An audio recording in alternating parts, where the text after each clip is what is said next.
આજે આપણે રિવ્યૂ કરવાના છીએ જનરલ નોલેજની ડિસ્ક્રિપ્ટિવ બુક જે યુવા ઉપનિષદ પબ્લિકેશનની છે, જેમાં તમને ગુજરાત ભૂગોળ અને વિશ્વની ડિસ્ક્રિપ્ટિવ માહિતી છે આમાંથી તમને મળી જશે. હવે આમાં કયા કયા વિષયો આપેલા છે અને કેવા પેજની કેવી ક્વોલિટી છે, ટોટલ કેટલા પેજની આ બુક છે, એ બધું આપણે ડિટેલ રિવ્યૂમાં જોઈએ. તો ચાલો આપણે શરૂઆત કરીએ રિવ્યૂની.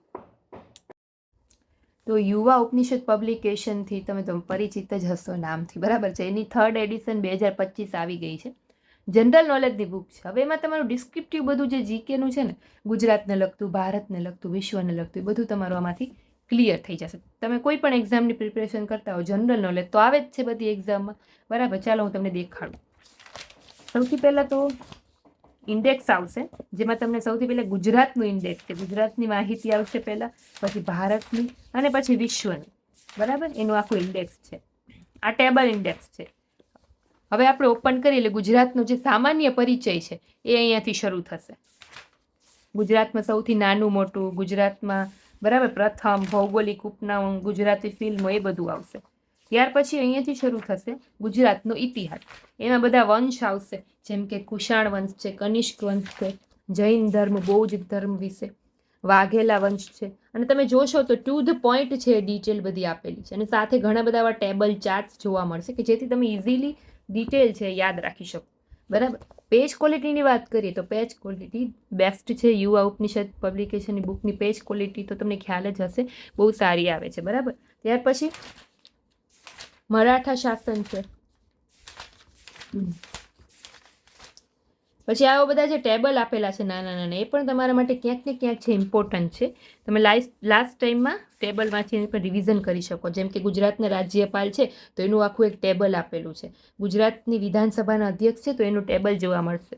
ગુજરાતની સાંસ્કૃતિક ધરોહર, એમાં પણ જો ગુજરાતની મહત્વની ગુફાઓ, ગુજરાતના કુંડ ને કુવા, ગુજરાતની જીઆઈ ટેગ પ્રાપ્ત જે વસ્તુઓ છે એ બધી આમાં આવી ગઈ. ગુજરાતના ગ્રંથાલયો, લાઇબ્રેરી છે, ઘણા બધા ટેબલ છે. લોકમેળા, આ આખો ગુજરાતનો મેપ આપેલો છે. ત્યાર પછી ગુજરાતની ભૂગોળ, એમાં પણ તમને ટેબલ ને મેપ જોવા મળશે. સૌરાષ્ટ્રનો દરિયા કિનારો, ગુજરાતનું આખું નદી તંત્ર, એના વિશે આખો મેપ આપેલો, ટેબલ આપેલું છે. ત્યાર પછી ગુજરાતમાં સિંચાઈ, ગુજરાતની આબોહવા, ગુજરાતની જંગલ સંપત્તિ,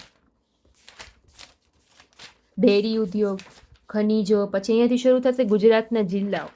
જો એક એક જિલ્લા વિશે આપેલું છે, એની ડિટેલ આપેલી છે, ટુ ધ પોઈન્ટ, એના તાલુકાઓ આપેલા છે, બરાબર. એ બધું આમાં આપેલું છે. જે મહત્વના તાલુકા હોય, પ્રાથમિક માહિતી હોય, બધા જિલ્લાઓ વિશે આપેલું છે.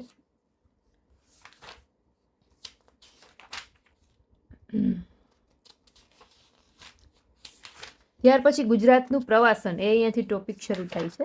પ્રવાસન સ્થળો વિશે આપેલું છે. પછી અર્વાચીન યુગના જાણીતા સાહિત્યકારો, હવે આ ગુજરાતી સાહિત્ય અહીંયાથી શરૂ થઈ ગયું, એના વિશે ડિટેલમાં માહિતી. ગાંધી યુગ છે, અનુગાંધી યુગ છે, ગુજરાતની સાહિત્યિક સંસ્થાઓ છે. ત્યાર પછી ગુજરાતના મહાનુભાવો, બધા ફોટા સહિત આપેલા છે. જો જેમ કે રવિશંકર રાવળ, એનો ફોટો ને એની ડિટેલ, કનુ દેસાઈ, એનો ફોટો ને એની ડિટેલ, એ રીતે બધાનું આપેલું છે. પછી ગુજરાતના ફિલ્મ કલાકારો. પછી અહીંયાથી ભારતનું શરૂ થશે. એમાં સૌથી પહેલા ભારતનો સામાન્ય પરિચય, એટલે કે ભારતમાં પ્રથમ વ્યક્તિ કોણ કોણ હતું, ભારતના પ્રથમ મહિલા, એ બધું અહીંયા તમને જોવા મળશે. ભારતમાં સૌથી મોટું છે, ભારતના મહત્વના મહેલ ને હવેલીઓ, પછી ભારતના જાણીતા કિલ્લાઓ, તો એ બધું આખું ટેબલ જોવા મળશે તમને. પછી અહીંયાથી શરૂ થાય છે ભારતનો ઇતિહાસ, બરાબર. ભારતનો ઇતિહાસ, સિંધુ ખીણની સંસ્કૃતિ, વૈદિક સંસ્કૃતિ, જૈન ધર્મ, બૌદ્ધ ધર્મ, મૌર્ય યુગ, પુષ્યભૂતિ વંશ, એ બધા વંશો, વિજયનગર સામ્રાજ્ય.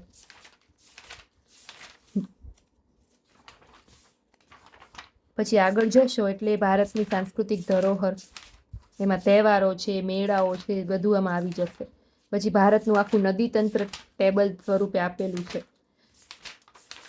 ત્યાર પછી ભારતમાં રામસર સાઇટ, જો આખી મેપ દ્વારા રામસર સાઇટ સમજાવેલી છે, બરાબર. ઘણી બધી વખત આ ટોપિક એક્ઝામમાં પૂછાય છે.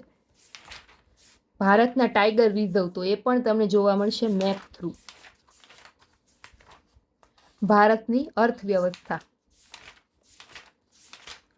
ત્યાર પછી આગળ જઈએ તો ભારતના મહાનુભાવો, બંધારણ અને પંચાયતી રાજ, આ બધું જે છે બંધારણના ટોપિક છે. જો જેમ કે બંધારણીય સંસ્થાઓ વિશેનો ટોપિક આપેલો છે. પછી સુધારા જે થયા છે અગત્યના એ આખું ટેબલ સ્વરૂપે આપેલું છે. સામાન્ય વિજ્ઞાનનો સબ્જેક્ટ શરૂ થશે. કમ્પ્યુટરનો સબ્જેક્ટ છે અહીંયાથી શરૂ થાય છે. કમ્પ્યુટરની લગતી માહિતી છે. જોઈ શકો છો તમે ઘણા બધા ટેબલ્સ, ચાર્ટ્સ, ગ્રાફ્સ જોવા મળશે. અહીંયાથી વિજ્ઞાન અને ટેકનોલોજી શરૂ થશે. જેમ કે વિજ્ઞાન ટેકનોલોજીનું આખું માળખું કેવું છે, મુખ્ય અંતરિક્ષ કેન્દ્રો અને એના કાર્યો કયા કયા છે, બરાબર. ભારતના લશ્કરી દળો વિશે માહિતી છે. વાયુસેના, યુદ્ધ અભ્યાસ, જળ વિદ્યુત મથકો, સાયબર ક્રાઇમ ને સાયબર સુરક્ષા હાલનો જે ટોપિક છે, બરાબર, એના વિશે માહિતી છે. ઈ ગવર્નન્સ વિશે, બાયોટેકનોલોજી. પછી અહીંયાથી પર્યાવરણ શરૂ થશે, જેમાં પ્રદૂષણ છે, જળવાયુ પરિવર્તન છે, મહત્વના પર્યાવરણ સંમેલનો જે છે એ બધા ટેબલ સ્વરૂપે આપેલા છે. આપત્તિ વ્યવસ્થાપન, પછી બધી યોજનાઓ વિશે, ગુજરાત સરકારની જે યોજનાઓ છે, ભારત સરકારની યોજનાઓ છે, બરાબર. અહીંયાથી શરૂ થશે વિશ્વનું જીકે, જેમાં વિશ્વનો સામાન્ય પરિચય છે, બરાબર. પછી વિશ્વનો ઇતિહાસ છે, બરાબર, જેમ કે મીસની સંસ્કૃતિ છે, પછી ફ્રેન્ચ ક્રાંતિ છે, પ્રથમ વિશ્વયુદ્ધ વિશેની માહિતી છે. સામાન્ય ભૂગોળ તમારું અહીંયાથી શરૂ થશે, જેમાં જલાવરણ છે, મૃદાવરણ છે, વાતાવરણ છે. આ વિશ્વનો નકશો તમે જોઈ શકશો, આ વિશ્વ ભૂગોળ તમે જોઈ શકશો. અહીંયાથી વિશ્વની 8 અજાયબીઓ છે, તો એ ફોટો સહિત જો ડિટેલમાં આપેલું છે. વિશ્વના મહાનુભાવો વિશે આપેલું છે. પછી અહીંયાથી સ્પોર્ટ્સ એટલે કે રમત જગત વિશેનું જીકે શરૂ થશે. એમાં જેટલી પણ રમત છે એ બધા વિશે, જેમ કે કબડ્ડી છે તો ડિટેલમાં આપેલું છે બધું, બરાબર. બધી રમતો આવી ગયા આમાં. ત્યાર પછી પુરસ્કારો વિશે શરૂ થાય છે. અહીંયાથી આંતરરાષ્ટ્રીય સંસ્થાઓ જે છે અને સંમેલનો છે એ વિશે માહિતી આપેલી છે. ઘણી બધી વખત એક્ઝામમાં પૂછાય છે.